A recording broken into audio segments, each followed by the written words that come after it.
5 июня на ВДНХ стартовал 12-й международный салон «Комплексная безопасность-2019».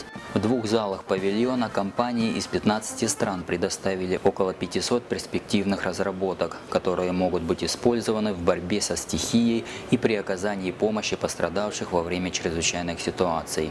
За годы проведения международный салон стал одним из крупнейших российских выставочных проектов.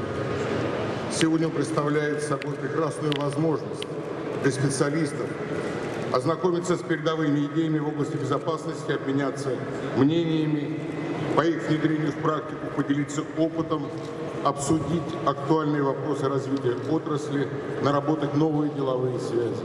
Абхазскую делегацию на салоне возглавил министр по чрезвычайным ситуациям Лев Квициня. Глава спасательного ведомства Абхазии осмотрел многочисленные стенды выставки, где была представлена самая современная спасательная техника и показаны перспективные направления при ликвидации чрезвычайных ситуаций и оказании помощи пострадавшим.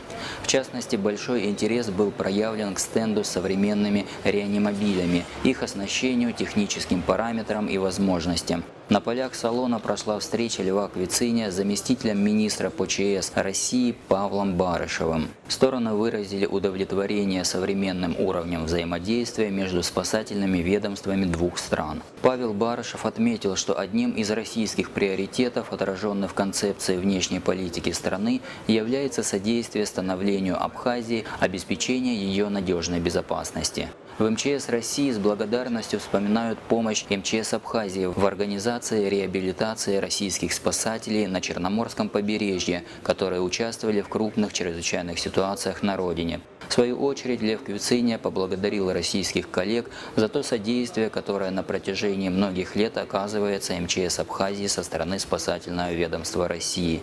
Салон «Комплексная безопасность» продлится до 8 июня и завершится масштабными учениями на базе спасательного центра МЧС России в подмосковном Ногинске.